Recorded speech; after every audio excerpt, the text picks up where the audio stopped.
Freedom, liberty, यही वो ideas हैं, यही वो वैल्यूज़ है जिसके अराउंड लिबरलिज्म की पूरी आइडियोलॉजी बिल्ड की गई है। लेकिन फ्री होने का मतलब क्या है? कब हम कहते हैं कि एक इंडिविजुअल फ्री है? हम कह सकते हैं कि एक इंडिविजुअल फ्री तब होता है जब वो जो भी करना चाहे कर सकता है, जब वो जो भी बनना चाहे बन सकता है। लेकिन यहाँ एक प्रॉब्लम है। फ्रीडम के इस आर्गुमेंट को यूज करते हुए हम किसी को भी कुछ भी करने नहीं दे सकते, हम किसी को भी कुछ भी बनने नहीं दे सकते। मान लीजिए अगर कोई टेररिस्ट बनना चाहता है तो हम ये कहते हुए उसे टेररिस्ट बनने नहीं दे सकते कि वो फ्री है, वो अपने फ्रीडम को एक्सरसाइज कर रहा है, नहीं। तो लिबरलिज्म के सामने एक प्रश्न है, एक बहुत ही इंपॉर्टेंट प्रश्न। क्यों हम एक इंडिविजुअल को अलाउ करें हर वो काम करने के लिए जो वो करना चाहता है? क्यों हम उसे रोक नहीं सकते? क्यों हम उसके एक्शंस को रिस्ट्रिक्ट नहीं कर सकते, उसके लाइफ में इंटरफेयर नहीं कर सकते? लिबरलिज्म का जवाब, इस क्वेश्चन के प्रति लिबरलिज्म का आंसर एक एजम्पशन पर बेस्ड है। और ये एजम्पशन बहुत ही इंपॉर्टेंट है क्योंकि लिबरलिज्म की जो आइडियोलॉजी है, जो विचारधारा है, इस विचारधारा का बेस, आधार इसी एजम्पशन पर टिका हुआ है। ओके, देखिए, लिबरलिज्म के अनुसार हम एक इंडिविजुअल को नहीं रोक सकते। वो जो भी कर रहा है हम उसके लाइफ में, उसके काम में इंटरफेयर नहीं कर सकते। क्यों? क्योंकि एक इंडिविजुअल रैशनल होता है, वो सोच सकता है, वो डिसाइड कर सकता है कि उसके लिए सही क्या है और गलत क्या है। और इसलिए हम उस इंडिविजुअल के लाइफ में, उस इंडिविजुअल के डिसीजन में, उस इंडिविजुअल के एक्शन में किसी भी तरह से इंटरफेयर नहीं कर सकते। लिबरलिज्म के अकॉर्डिंग एक इंडिविजुअल कभी भी इंटेंशनली, जानबूझकर गलती नहीं कर सकता। क्यों? क्योंकि वो रैशनल है, वो सोच सकता है, उसे पता है कि सही क्या है और गलत क्या है। इसलिए वो हमेशा वही रास्ता चुनेगा जो सही है, वो कभी गलत रास्ता चुन ही नहीं सकता। ये लिबरलिज्म की बेसिक आइडिया है। इंडिविजुअल, व्यक्ति के रैशनैलिटी में अटूट विश्वास, और इस विश्वास को आधार बनाकर, इस एजम्पशन को आधार बनाकर लिबरलिज्म ये डिमांड करता है कि एक इंडिविजुअल को वो आज़ादी, वो फ्रीडम मिलनी चाहिए जिससे वो जैसे चाहे अपनी ज़िंदगी को जी सके। ओके, ये डिमांड, ये आइडिया, ये एजम्पशन, ये बहुत ही रेवोल्यूशनरी है, बहुत ही रेडिकल है। रेवोल्यूशनरी और रेडिकल इसलिए क्योंकि आज से कुछ जनरेशन्स पहले तक, कुछ 100 साल पहले तक हमारी सोसाइटी को कुछ इस तरह से ऑर्गेनाइज, कुछ इस तरह से स्ट्रक्चर किया जाता था कि इंडिविजुअल कभी भी अपने लिए कोई डिसीजन नहीं ले सकता। ओके, आप यूं कहें कि सोसाइटी में इंडिविजुअल की अपनी कोई पहचान नहीं होती थी। इस बात को प्रूव करने के लिए हम एक एग्जाम्पल ले सकते हैं। मिडिवल यूरोपियन सोसाइटी के स्ट्रक्चर को हम एनालाइज कर सकते हैं। मिडिवल यूरोपियन सोसाइटी को हमने इसलिए लिया है क्योंकि लिबरलिज्म का जन्म इसी सोसाइटी, इसी सोशल स्ट्रक्चर के अगेंस्ट होता है। देखिए, मिडिवल यूरोपियन सोसाइटी एक पिरामिड की तरह ऑर्गेनाइज्ड थी। इस पिरामिड के सबसे टॉप में थे सोसाइटी के most influential, most powerful people, king, church के क्लर्जी, प्रीस्ट, लैंडेड एरिस्टोक्रेसी। और ये सभी लोग, that means king, church, priest, landed aristocracy, nobility, ये सभी पूरे पॉपुलेशन का मात्र 3 to 4% हुआ करते थे। Okay, 3 to 4%। पिरामिड के बॉटम में कौन होते? पिरामिड के बॉटम में होते poor people, common people, peasants, farmer. जो टॉप में ये लोग हैं, जो टॉप में ये लोग होते, उनका कंडीशन ऑब्वियस सी बात है बहुत अच्छा होता, और वो इस हायरार्किकल अरेंजमेंट, इस इनइक्वल ऑर्डर में कोई बदलाव करना नहीं चाहते। ये लोग स्टेटस को मेंटेन करके रखना चाहते क्योंकि ये स्टेटस को, ये हायरार्किकल अरेंजमेंट इनके लिए फेवरेबल था। अगर बदलाव की बात होती, अगर बदलाव की बात होगी तो वो पिरामिड के बॉटम से होगी। लिबरलिज्म की शुरुआत भी पिरामिड के बॉटम से ही होती है। ओके, मिडिवल सोसाइटी के इस सोशल स्ट्रक्चर को थोड़ी और गहराई से हम समझते हैं। मिडिवल यूरोपियन सोसाइटी के 3 इंपॉर्टेंट फीचर्स थे। पहला रिलीजियस कन्फॉर्मिटी, दूसरा एस्क्राइब्ड स्टेटस और तीसरा पॉलिटिकल एब्सोल्यूटिज्म। इन्हीं 3 फीचर्स के अगेंस्ट लिबरलिज्म की शुरुआत होगी। इन्हीं 3 फीचर्स को खत्म करने के लिए, सोसाइटी के इस पिरामिड शेप को फ्लैट करने के लिए कई रेवोल्यूशंस होंगे। इस वीडियो में हम इन्हीं रेवोल्यूशंस को डिटेल में समझेंगे। ओके, रिलीजियस कन्फॉर्मिटी का मतलब क्या है? सबसे पहले हम मिडिवल यूरोपियन सोसाइटी के इन 3 फीचर्स को थोड़ा समझ लें। रिलीजियस कन्फॉर्मिटी का मतलब क्या है? कि आपके पास रिलीजियस फ्रीडम नहीं है। रिलीजियस कन्फॉर्मिटी का मतलब है कि आपके पास रिलीजियस फ्रीडम नहीं है। आपको उसी फेथ को फॉलो करना है, उन्हीं रिचुअल्स को प्रैक्टिस करना है जो कि चर्च के द्वारा, प्रीस्ट के द्वारा, बिशप्स के द्वारा डिसाइड किए गए हों। ओके, उन्होंने जो कहा है वही आपको फॉलो करना है, उससे बाहर आप कुछ नहीं कर सकते। ओके, एस्क्राइब्ड स्टेटस का मतलब क्या है? समाज में आपकी स्थिति, आपका स्टेटस जो है, आपका पोजीशन जो है, वो आपके जन्म के द्वारा निर्धारित होगा, आपके बर्थ के द्वारा डिसाइडेड होगा। यदि आप एक लोअर क्लास में जन्म लेते हैं तो जिंदगी भर आपको वहीं रहना होगा। मतलब आपका स्टेटस आपके साथ ही जन्म लेता है, आप उसे बदल नहीं सकते। ये है एस्क्राइब्ड स्टेटस का मतलब। एस्क्राइब्ड स्टेटस का ऑपोजिट होता है अचीव्ड स्टेटस। अचीव्ड स्टेटस में क्या है कि आप अपने स्टेटस को अचीव करते हैं। यदि आपका जन्म लोअर स्टेटस में हुआ हो, कोई बात नहीं, आप मेहनत करके हायर स्टेटस को अचीव कर सकते हैं। यह है एस्क्राइब्ड स्टेटस। ओके, तीसरा फीचर है पॉलिटिकल एब्सोल्यूटिज्म। मतलब आपके पास कोई पॉलिटिकल राइट नहीं है। जो रूलर है वो आपके प्रति अकाउंटेबल नहीं है। मिडिवल सोसाइटी में डिवाइन राइट ऑफ किंग के थ्योरी को फॉलो किया जाता था। इस थ्योरी के अकॉर्डिंग किंग अपनी अथॉरिटी कहां से डिराइव करता है? डायरेक्टली गॉड से, और इसलिए किंग डायरेक्टली गॉड के प्रति रिस्पॉन्सिबल होता है, लोगों के प्रति नहीं। किंग का कमांड, गॉड का कमांड। किंग को ओबे नहीं करना, गॉड को ओबे नहीं करना। इस थ्योरी को यूज किया जाता था मिडिवल यूरोपियन सोसाइटी में, इस हायरार्किकल अरेंजमेंट को मेंटेन करके रखने के लिए, इस हायरार्किकल अरेंजमेंट, इस इनइक्वल ऑर्डर को लेजिटिमाइज करने के लिए, औचित्य प्रदान करने के लिए। ओके, मिडिवल सोसाइटी के इन तीनों फीचर्स को एक एक करके चैलेंज किया जाएगा। एक एक करके रिलीजियस कन्फॉर्मिटी को चैलेंज किया जाता है प्रोटेस्टेंट रिफॉर्मेशन के द्वारा, और प्रोटेस्टेंट रिफॉर्मेशन में डिमांड किया जाता है किस चीज का? रिलीजियस फ्रीडम का। इसी तरह अस्क्राइब्ड स्टेटस और पॉलिटिकल एब्सोल्यूटिज्म को English revolution, American revolution, French revolution में चैलेंज किया जाता है। और इन रेवोल्यूशंस की डिमांड क्या थी? Political, economic freedom. आइए अब इन्हीं रेवोल्यूशंस को हम एक एक करके समझते हैं। शुरुआत करेंगे प्रोटेस्टेंट रिफॉर्मेशन के साथ। प्रोटेस्टेंट रिफॉर्मेशन की शुरुआत जर्मनी में होती है। ओके, प्रोटेस्टेंट रिफॉर्मेशन की डिमांड क्या थी? Religious freedom, freedom of religion. इस मूवमेंट को शुरू किया जाता है मार्टिन लूथर के द्वारा। मार्टिन लूथर जर्मनी के विटनबर्ग यूनिवर्सिटी में थियोलॉजी के प्रोफेसर थे, साथ ही साथ वो चर्च में एक प्रीस्ट भी थे।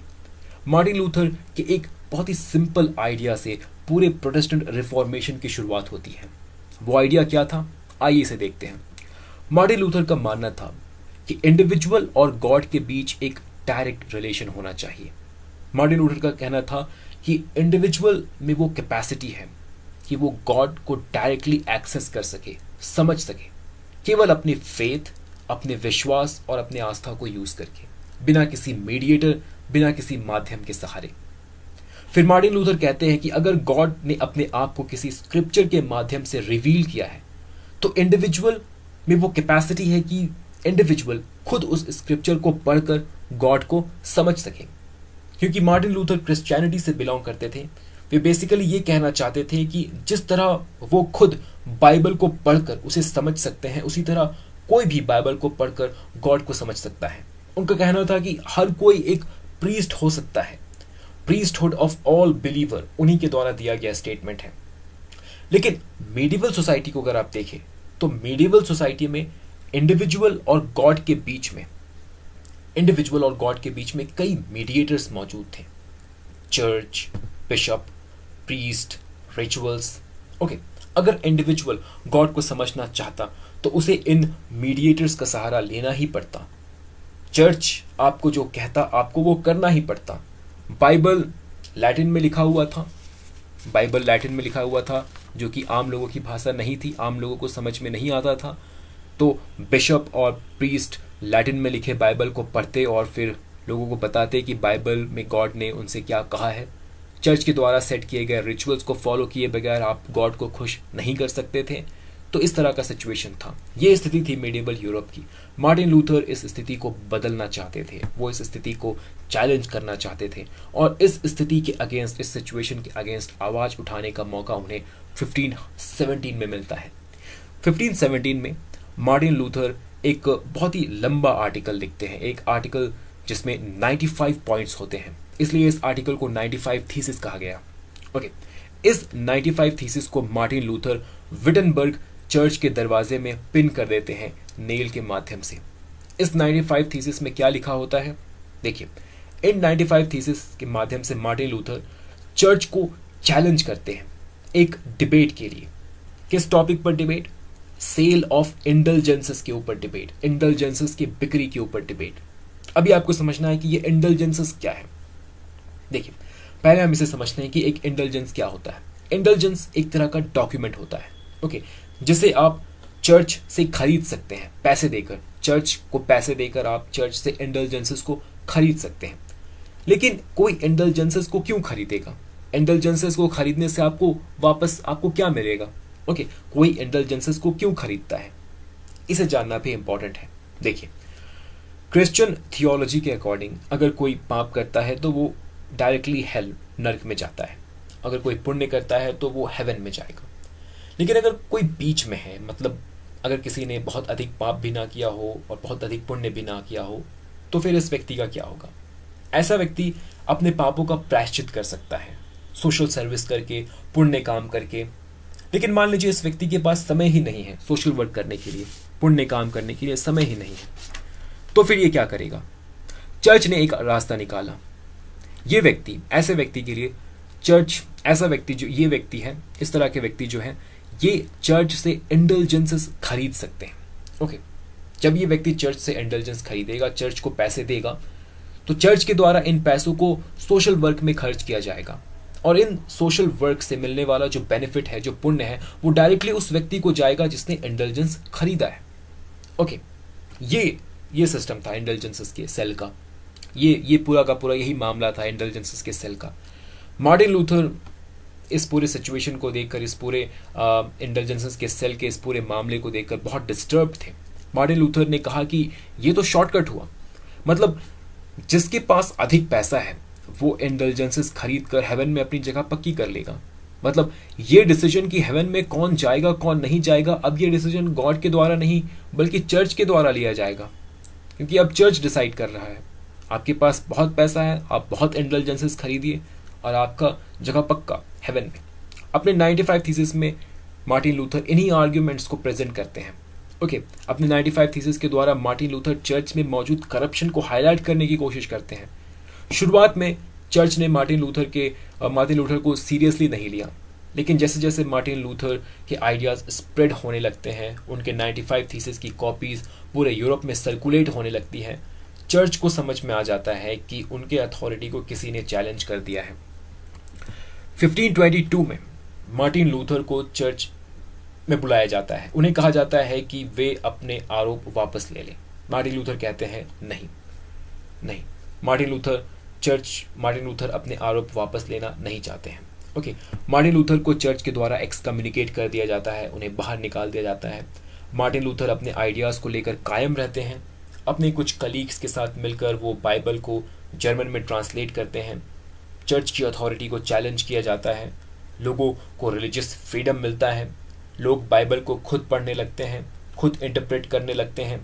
चर्च के द्वारा एस्टैब्लिश्ड रिचुअल्स को चैलेंज किया जाता है और क्रिश्चियनिटी में कई नए प्रोटेस्टेंट सेक्ट्स उभर कर सामने आते हैं। तो ये था पूरा का पूरा प्रोटेस्टेंट रिफॉर्मेशन। ओके, अब हम बाकी के 3 रेवोल्यूशंस को समझेंगे, इंग्लिश रेवोल्यूशन, अमेरिकन रेवोल्यूशन और फ्रेंच रेवोल्यूशन। ये तीनों रेवोल्यूशंस एक दूसरे से जुड़े हैं, इनके बीच कोई डायरेक्ट रिलेशन नहीं है, लेकिन ये तीनों एक दूसरे से जुड़े हैं। हम इस वीडियो में इन्हें इस रिलेशन को भी समझेंगे। ओके, तो शुरू करते हैं इंग्लिश रेवोल्यूशन के साथ। इंग्लिश रेवोल्यूशन के 2 फेजेस हैं, पहला इंग्लिश सिविल वॉर और दूसरा glorious revolution. English civil war monarchy और पार्लियामेंट के बीच सालों तक चले संघर्ष को कहते हैं। ओके, इंग्लैंड में रियल अथॉरिटी किसके पास है, मोनार्की के पास या पार्लियामेंट के पास? इसी को लेकर सालों तक संघर्ष चला। जीत एट द एंड पार्लियामेंट की होती है। इंग्लैंड के मोनार्क चार्ल्स I को बीहेड कर दिया जाता है, उनका सर कलम कर दिया जाता है और मोनार्की को एबॉलिश कर दिया जाता है। इसी के साथ इंग्लिश सिविल वॉर खत्म होता है। ओके, इंग्लिश सिविल वॉर खत्म होने के बाद मोनार्की को एबॉलिश करके इंग्लैंड को एक रिपब्लिक बना दिया जाता है। किंग की अथॉरिटी को ना ही सिर्फ चैलेंज किया गया इस इंग्लिश सिविल वॉर में, बल्कि किंग को मार भी दिया गया और मोनार्की को एबॉलिश भी कर दिया गया। ये एक रेवोल्यूशनरी इवेंट था। लेकिन इंग्लैंड बहुत लंबे समय तक एक रिपब्लिक बनकर नहीं रह पाता। ओके, बहुत लंबे समय तक एक रिपब्लिक बनकर इंग्लैंड नहीं रह पाता। कुछ वर्षों के बाद ही मोनार्की को रिस्टोर कर दिया जाता है और चार्ल्स वन के ही पुत्र चार्ल्स टू को दोबारा बुलाया जाता है और उन्हें इंग्लैंड का किंग बनाया जाता है। 1685 में चार्ल्स टू की मृत्यु हो जाती है। चार्ल्स टू की कोई संतान नहीं थी, इसलिए चार्ल्स टू के भाई जेम्स टू इंग्लैंड का राजा बनते हैं। जेम्स टू एक कैथोलिक थे। इंग्लैंड में जो मेजॉरिटी है वो प्रोटेस्टेंट की थी, इसलिए पार्लियामेंट एक कैथोलिक किंग नहीं चाहता था। पार्लियामेंट के द्वारा जेम्स टू के डॉटर मैरी और उनके हस्बैंड विलियम को इनवाइट किया जाता है कि वे आए और इंग्लैंड में मोनार्की को संभालें। मैरी और विलियम दोनों ही प्रोटेस्टेंट थे। पार्लियामेंट इन्हें इंग्लैंड का नया मोनार्क बनाते हैं, लेकिन इनके सामने एक कंडीशन रखा जाता है कि ये बस नाम के लिए मोनार्क होंगे, मतलब ये एक कॉन्स्टिट्यूशनल मोनार्क होंगे। जो रियल पावर है, जो रियल अथॉरिटी है, इंग्लैंड की जो सत्ता है, वो पार्लियामेंट के हाथों में ही होगी। मैरी और विलियम इस कंडीशन को मान लेते हैं। पीसफुली पावर जो है वो मोनार्की से ट्रांसफर होकर पार्लियामेंट में चला जाता है, किंग से लोगों के रिप्रेजेंटेटिव्स में ट्रांसफर हो जाता है। इसे ही ग्लोरियस रेवोल्यूशन कहते हैं। इस ग्लोरियस रेवोल्यूशन के प्रति रिएक्ट करते हुए इस रेवोल्यूशन के बाद जॉन लॉक अपनी किताब 2 ट्रीटीज ऑन गवर्नमेंट पब्लिश करते हैं। जॉन लॉक हमारे लिए इंपॉर्टेंट है क्योंकि जॉन लॉक ही वो कड़ी है जो इंग्लिश रेवोल्यूशन को अमेरिकन रेवोल्यूशन से जोड़ते हैं। लॉक अपनी किताब में पूछते हैं कि हमें एक गवर्नमेंट को, एक स्टेट को क्यों ओबे करना चाहिए। लॉक कहते हैं कि ह्यूमन बीइंग का जन्म नेचुरल राइट्स के साथ होता है, और ये नेचुरल राइट्स क्या है? लाइफ, लिबर्टी और प्रॉपर्टी। मतलब ये राइट्स, ये नेचुरल राइट्स स्टेट के बनने से पहले से हमारे पास है, इसलिए इन्हें नेचुरल कहा गया। ओके, स्टेट के बनने से पहले से ये हमारे पास है, सोसाइटी के बनने से पहले से ये हमारे पास है। ओके, और लोग इन्हीं नेचुरल राइट्स को प्रोटेक्ट करने के लिए गवर्नमेंट को बनाते हैं। जब तक गवर्नमेंट हमारे नेचुरल राइट्स को प्रोटेक्ट करती है तब तक हम गवर्नमेंट को ओबे करते हैं। लेकिन अगर गवर्नमेंट हमारे नेचुरल राइट्स को वायोलेट करती है तो लोगों के पास ये भी राइट है कि लोग गवर्नमेंट के अगेंस्ट रिवोल्ट करें, गवर्नमेंट को हटाए और उसकी जगह एक नए गवर्नमेंट को एस्टैब्लिश करें। तो लॉक ने लोगों को राइट टू रिवोल्ट भी दिया। ओके, और इसी राइट टू रिवोल्ट को हम देखेंगे कि अमेरिकन रेवोल्यूशन में यूज किया जाता है। ओके, अमेरिकन रेवोल्यूशन में हम देखेंगे कि इसी राइट टू रिवोल्ट को 13 ब्रिटिश कॉलोनीज के द्वारा यूज किया जाता है अपने ही पेरेंट कंट्री ब्रिटेन के अगेंस्ट। ओके, तो आइए अब समझते हैं अमेरिकन रेवोल्यूशन को। देखिए, नॉर्थ अमेरिका में 1600s के अराउंड 13 ब्रिटिश कॉलोनीज को एस्टैब्लिश किया गया। नॉर्थ अमेरिका में फ्रांस की भी कॉलोनीज थी। फ्रांस और ब्रिटेन दोनों ही अपने कॉलोनियल एम्पायर को पूरे विश्व में बढ़ा रहे थे, इसलिए दोनों के बीच कॉन्फ्लिक्ट होना ऑब्वियस था। 1756 से लेकर 1763 तक इसी कॉलोनियल एक्सपेंशन की वजह से फ्रांस और ब्रिटेन में 7 वर्षों तक वॉर चलता है। इसे ही 7 इयर्स वॉर कहते हैं। वॉर में ब्रिटेन की जीत होती है, लेकिन इस वॉर के बाद ब्रिटेन की जो पॉलिसी है अपने अमेरिकन कॉलोनीज के प्रति वो चेंज होने लगती है। ओके, 7 ईयर वॉर्स के बाद ब्रिटेन चाहता है कि जो 13 अमेरिकन कॉलोनीज हैं वो अपने डिफेंस को और अधिक मजबूत बनाए और कॉलोनीज के डिफेंस का जो एक्सपेंडिचर हो वो इन कॉलोनीज में रहने वाले लोगों से ही टैक्स के माध्यम से वसूला जाए। इसी एम को ध्यान में रखते हुए ब्रिटेन के पार्लियामेंट के द्वारा 1763 में एक स्टैंप एक्ट पास किया जाता है। देखिए, इस स्टैंप एक्ट में क्या था कि अमेरिकन कॉलोनी से जितनी भी गुड्स बाहर जाती, इन गुड्स के ऊपर गवर्नमेंट से स्टैंप खरीद कर लगाना कंपलसरी कर दिया गया। ओके, कॉलोनीज में रहने वाले जो मर्चेंट्स थे, जो ट्रेडर्स थे, उन्होंने इस एक्ट का बहुत विरोध किया। उन्होंने कहा कि ये टैक्सेशन गलत है। पार्लियामेंट के द्वारा कॉलोनीज में रहने वाले लोगों के ऊपर टैक्स इंपोज करना गलत है। शुरू में यह आर्ग्यू किया गया कि नो टैक्सेशन विदाउट रिप्रेजेंटेशन, क्योंकि कॉलोनीज में रहने वाले लोगों का कोई रिप्रेजेंटेटिव ब्रिटिश पार्लियामेंट में नहीं था, इसलिए ब्रिटिश पार्लियामेंट उनके ऊपर टैक्स इंपोज नहीं कर सकती। बिना रिप्रेजेंटेटिव्स के टैक्स इंपोज करने का मतलब है बिना इनके सहमति के, बिना इनके कंसेंट के पार्लियामेंट के द्वारा इनके ऊपर टैक्स को इंपोज करना, और ये वायोलेशन ऑफ प्रॉपर्टी राइट्स भी है। कैसे? देखिए, एक इंडिविजुअल का पैसा उसका प्रॉपर्टी होता है, और गवर्नमेंट जब टैक्स इंपोज करके एक इंडिविजुअल के पैसे को लेती है बिना उस इंडिविजुअल के परमिशन के, तो ये प्रॉपर्टी राइट का वायोलेशन हुआ। याद करिए, लॉक ने क्या कहा था? लॉक ने कहा था कि प्रॉपर्टी राइट एक नेचुरल राइट है, और अगर एक गवर्नमेंट लोगों के प्रॉपर्टी राइट को, दैट मीन्स उनके नेचुरल राइट्स को वायोलेट करती है, तो लोगों के पास ये राइट है, ये अधिकार है कि लोग मिलकर उस गवर्नमेंट के अगेंस्ट रिवोल्ट करें और उस गवर्नमेंट को हटा दें। ओके, 1775 से अमेरिकन कॉलोनीज में ब्रिटेन के अगेंस्ट आर्म्ड रिवोल्ट की शुरुआत होती है। 1776 में थॉमस पेन एक पैम्फलेट लिखते हैं, कॉमन सेंस। इस पैम्फलेट को पूरे 13 कॉलोनीज में स्प्रेड किया जाता है। इस पैम्फलेट में थॉमस पेन जॉन लॉक की ही बातों को दोहराते हैं। थॉमस पेन कहते हैं कि government is the necessary evil. Government का काम क्या है? हमारे नेचुरल राइट्स को प्रोटेक्ट करना। अगर गवर्नमेंट हमारे नेचुरल राइट्स को प्रोटेक्ट नहीं करती है तो गवर्नमेंट के अगेंस्ट हम रिवोल्ट कर सकते हैं और गवर्नमेंट को हटा सकते हैं। ओके, 2 जुलाई 1776 को अमेरिका के द्वारा डिक्लेरेशन ऑफ इंडिपेंडेंस को पास किया जाता है। 13 कॉलोनीज अपने आप को इंडिपेंडेंट डिक्लेयर करती हैं। इसी डिक्लेरेशन को 4 जुलाई 1776 को रेटिफाई किया जाता है, और तब से लेकर आज तक हर वर्ष 4 जुलाई को अमेरिका का इंडिपेंडेंस डे मनाया जाता है। 1787 तक अमेरिका की ड्राफ्ट कॉन्स्टिट्यूशन तैयार हो जाती है, जिसे 1788 में रेटिफाई करके 1789 में लागू कर दिया जाता है। अमेरिका में एक लिमिटेड कॉन्स्टिट्यूशनल गवर्नमेंट की स्थापना होती है। गवर्नमेंट के डिफरेंट ऑर्गन्स के बीच पावर को डिवाइड किया जाता है। चेक्स एंड बैलेंसेस का प्रोविजन किया जाता है।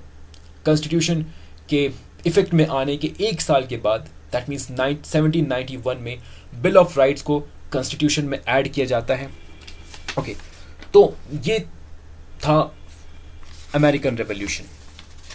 अब हम फ्रेंच रेवोल्यूशन को समझते हैं। अब हम आते हैं फ्रेंच रेवोल्यूशन की तरफ। देखिए, 1789 के आते आते फ्रांस एक ह्यूज फाइनेंशियल क्राइसिस में चला जाता है।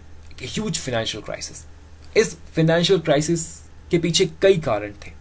सबसे पहला कारण था फ्रांस का डिफरेंट वॉर्स में इन्वॉल्वमेंट, और जो लेटेस्ट इन्वॉल्वमेंट था वो अमेरिकन वॉर ऑफ इंडिपेंडेंस में था। तो यहां पर आप देख सकते हैं कि किस तरह अमेरिकन रेवोल्यूशन फ्रेंच रेवोल्यूशन से जुड़ा हुआ है। ओके, तो फ्रांस का जो लेटेस्ट इन्वॉल्वमेंट था वॉर में, वो अमेरिकन वॉर ऑफ इंडिपेंडेंस में था। फ्रांस ने अमेरिकन वॉर ऑफ इंडिपेंडेंस में कॉलोनिस्ट की मदद की थी ब्रिटेन के अगेंस्ट। अमेरिकन रिवोल्यूशन में दिए गए मिलिट्री सपोर्ट और मॉनेटरी सपोर्ट की वजह से फ्रांस को बहुत फाइनेंशियल लॉस हुआ। ओके, ये एक कारण था फाइनेंशियल क्राइसिस के पीछे, फ्रांस के फाइनेंशियल क्राइसिस के पीछे। इसके अलावा फ्रांस का जो टैक्सेशन सिस्टम था वो भी इस फाइनेंशियल क्राइसिस के पीछे जिम्मेदार था। फ्रांस में नोबिलिटी और क्लर्जी को कोई टैक्स देना नहीं पड़ता था। ये लोग टैक्स से एग्जेम्प्टेड थे। फ्रांस के फाइनेंशियल कंडीशन के पीछे, बुरे फाइनेंशियल कंडीशन के पीछे इस टैक्सेशन प्रणाली का भी एक बहुत बड़ा हाथ था। फ्रांस का जो क्राउन है, जो मोनार्की है, वो कर्ज में डूबा हुआ था। और इस बात का सबूत क्या है? देखिए, 1787 तक जो फ्रांस का टोटल रेवेन्यू होता, जो टोटल टैक्स कलेक्शन होता, इस टोटल रेवेन्यू का 50% सिर्फ लोन के इंटरेस्ट पेमेंट में चला जाता था। 1787 तक ये फाइनेंशियल कंडीशन था फ्रांस का। ओके, इस फाइनेंशियल कंडीशन का सबसे बुरा असर, सबसे बुरा प्रभाव किनके ऊपर पड़ा? Common people, peasants. क्योंकि पूरे फ्रांस में टैक्स देने वाले सिर्फ यही लोग थे। फ्रांस का पूरा टैक्स बर्डन इन्हीं के ऊपर इम्पोज किया गया था। ओके, इन पीजेंट्स के लिए पूरा टैक्स बर्डन इन्हीं के ऊपर इम्पोज्ड था। इन पीजेंट्स के लिए, इन कॉमन पीपल के लिए सिचुएशन खराब से और खराब तब होने लगी जब फ्रांस में 1787 से 1789 के बीच एक सीरीज ऑफ बैड हार्वेस्ट होता है। ओके, क्रॉप फेलियर होता है, बैड हार्वेस्ट, फ्रांस एक्सपीरियंस करता है 1787 से 1789 के बीच। इसका रिजल्ट क्या था? Food shortage. फूड शॉर्टेज की वजह से प्राइस राइज होने लगा, लोग स्टारवेशन, भुखमरी का शिकार होने लगे, समाज में चारों ओर अनरेस्ट का माहौल था। इस सिचुएशन, इस क्राइसिस से निपटने के लिए, इस क्राइसिस से बाहर निकलने के लिए लोगों ने डिमांड करना शुरू किया कि स्टेट जनरल की मीटिंग को बुलाई जाए। स्टेट जनरल की मीटिंग को बुलाई जाए, लोगों ने ये डिमांड करना शुरू किया। अब स्टेट जनरल क्या है, इसे थोड़ा हम समझ लेते हैं। स्टेट जनरल एक ट्राई कैमरल बॉडी है, मतलब एक पार्लियामेंट की तरह है जिसके 3 हाउसेस होते हैं। पहला हाउस क्लर्जी को रिप्रेजेंट करता है जिसे फर्स्ट स्टेट कहते हैं। दूसरा हाउस नोबिलिटी को रिप्रेजेंट करता है जिसे सेकंड स्टेट कहते हैं। तीसरा हाउस कॉमनर्स को रिप्रेजेंट करता है, कॉमन पीपल को रिप्रेजेंट करता है जिसे थर्ड स्टेट कहते हैं। ओके, इस स्टेट जनरल का जो सबसे इंपॉर्टेंट फीचर था वो इसका वोटिंग सिस्टम था। देखिए, स्टेट जनरल में वोटिंग जो है वो स्टेट के बेसिस पे होती है, मतलब हर हाउस के पास एक वोट होता है। फर्स्ट स्टेट क्लर्जी के पास एक वोट, सेकंड स्टेट नोबिलिटी के पास एक वोट और थर्ड स्टेट कॉमनर्स के पास एक वोट। ओके, और किसी भी लेजिस्लेशन या किसी भी प्रपोजल को पास करने के लिए मेजॉरिटी की जरूरत होती है, और मेजॉरिटी मतलब 2 वोट्स। हर स्टेट के पास, हर हाउस के पास एक वोट होता और मेजॉरिटी के लिए 2 वोट की जरूरत होती। मतलब क्लर्जी और नोबिलिटी मिलकर कॉमनर्स के द्वारा लाए गए किसी भी लेजिस्लेशन को, प्रपोजल को स्टेट जनरल में हरा सकते थे। ओके, ये सिचुएशन था वोटिंग सिस्टम का स्टेट जनरल में। तो जब ये डिमांड रखा गया कि स्टेट जनरल को दोबारा एक बार फिर से कन्वीन किया जाए, बुलाया जाए, तो लोगों ने साथ ही साथ ये भी डिमांड किया कि इस बार जब स्टेट जनरल की मीटिंग बुलाई जाए तो जो वोटिंग है वो स्टेट के बेसिस पे नहीं, हाउसेस के बेसिस पे नहीं, बल्कि इंडिविजुअल के बेसिस पर हो। मतलब हर इंडिविजुअल के पास एक वोट हो। पहले क्या था कि हर स्टेट के पास एक वोट होता था। अब डिमांड क्या रखा गया कि हर इंडिविजुअल के पास एक वोट हो। मई 1789 को स्टेट जनरल की मीटिंग बुलाई गई, लेकिन वोटिंग मेथड को लेकर कोई डिसीजन नहीं लिया गया। थर्ड स्टेट का जो डिमांड था, इस डिमांड को लेकर कोई डिसीजन नहीं लिया गया। इससे थर्ड स्टेट बहुत गुस्से में थी। थर्ड स्टेट ने, दैट मीन्स कॉमनर्स के जो रिप्रेजेंटेटिव्स हैं, उन्होंने फर्स्ट स्टेट और सेकेंड स्टेट के कुछ क्लर्जी और नोबिलिटी को इनवाइट किया। उनसे कहा कि मिलकर एक नेशनल असेंबली बनाते हैं और इस नेशनल असेंबली में हम फ्रांस के लिए एक नया कॉन्स्टिट्यूशन ड्राफ्ट करेंगे। ओके, कुछ क्लर्जी, कुछ नोबिलिटी थर्ड स्टेट के साथ आते हैं, थर्ड स्टेट को का साथ देते हैं। कुछ क्लर्जी और नोबिलिटी और थर्ड स्टेट के रिप्रेजेंटेटिव्स के द्वारा मिलकर इस नेशनल असेंबली में फ्रांस के लिए एक नया कॉन्स्टिट्यूशन ड्राफ्ट करने की प्रक्रिया शुरू की जाती है। फ्रांस का पहला नया कॉन्स्टिट्यूशन तो 1791 में बनकर तैयार होगा, और जब नया कॉन्स्टिट्यूशन आता है तब सबसे पहले फ्रांस के मोनार्की को एबॉलिश किया जाता है, फिर पूरे स्टेट जनरल को एबॉलिश किया जाता है। ओके, लेकिन 1789 के अगस्त में नेशनल असेंबली के द्वारा एक डिक्लेरेशन को पास किया जाता है, और इस वीडियो में हमारा जो डिस्कशन है वो इसी डिक्लेरेशन तक ही होगा। ओके, एक डिक्लेरेशन को पास किया जाता है और इस डिक्लेरेशन को कहते हैं declaration of the rights of man and citizen. इस डिक्लेरेशन में कुल 17 आर्टिकल्स होते हैं, और इन आर्टिकल्स में आपको पूरे लिबरलिज्म का जिस्ट, सार, समरी देखने को मिलेगा। आर्टिकल 1 को देखें। आर्टिकल 1 में कहा गया है कि men are born free and equal, एक लिबरल आइडिया। आर्टिकल 1 को आप पढ़े, the declaration of rights of the man and citizen के आर्टिकल 1 को आप पढ़े। यहां कहा गया है कि men are born free and equal, एक लिबरल आइडिया है। आर्टिकल 2 कहता है कि स्टेट का काम क्या है, हमारे नेचुरल राइट्स को प्रिजर्व करना, हमारे लिबर्टी प्रॉपर्टी को प्रिजर्व करना। लॉक से बोरो किया गया आइडिया, डायरेक्टली लॉक से बोरो किया गया आइडिया आर्टिकल 2 में। आर्टिकल 3 कहता है कि जो अल्टीमेट अथॉरिटी है, जो सॉवरेनिटी है, वो लोगों में रेस्ट करती है, पीपल में रेस्ट करती है। पीपल के जो गवर्नमेंट अपना अथॉरिटी है वो पीपल से डिराइव करता है। रूसो का आइडिया आप यहाँ पर देख सकते हैं क्लियरली। तो इसी तरह बाकी के आर्टिकल्स में भी आप लिबरलिज्म के आइडियाज को देखेंगे। ओके, तो इसलिए ये इंपॉर्टेंट है। हमारा discussion declaration of the rights of man and citizen तक ही सीमित होगा, इसके आगे हम नहीं जाएंगे। फ्रेंच रेवोल्यूशन इससे आगे भी बढ़ता है। फ्रेंच रेवोल्यूशन 1799 में जाके फाइनली एंड होगा। तो आगे और भी कई इवेंट्स हुए, हम उन्हें डिस्कस नहीं करेंगे। हमारा डिस्कशन इन्हीं आर्टिकल्स तक होगा। ओके, कंक्लूजन में हम ये कहते हैं कि आपको यहाँ एक बात समझना है कि अमेरिकन रेवोल्यूशन के पीछे जो लोग थे, जो लीडर्स थे, या फ्रेंच रेवोल्यूशन के पीछे जो लोग थे, ये कंप्लीट लिबरल्स नहीं थे। आप इन्हें कंप्लीट लिबरल्स नहीं कह सकते हैं। ये लोग लिबर्टी की बात करते हैं, डेफिनेटली राइट्स की बात करते हैं, इक्वालिटी की बात करते हैं, लेकिन किन के लिए? सिर्फ मेन के लिए, पुरुषों के लिए, सिर्फ कुछ प्रॉपर्टीड पर्सन्स के लिए, जिनके पास प्रॉपर्टी हो, वेल्थ हो, उन लोगों के लिए। ओके, अमेरिकन रेवोल्यूशन की आप बात करें, वहां रेवोल्यूशन के बाद भी स्लेवरी का ट्रेडिशन कंटिन्यू था। अमेरिकन कॉन्स्टिट्यूशन को ड्राफ्ट करने वाले कई लोग ऐसे थे जो जिनके प्राइवेट स्लेव्स थे, जो स्लेव्स रखा करते थे। फ्रेंच रेवोल्यूशन के बाद भी फ्रांस में वुमेन को कोई राइट नहीं दिया गया, कोई अधिकार नहीं दिया गया, राइट्स, लिबर्टीज उन तक एक्सटेंड नहीं किया गया। तो ये लिमिटेड थी। ओके, ये जितने भी लिबरल्स आप देख रहे हैं फ्रेंच रेवोल्यूशन के पीछे या अमेरिकन रेवोल्यूशन के पीछे, ये सारे इनकम्प्लीट, ये कंप्लीट लिबरल्स नहीं थे।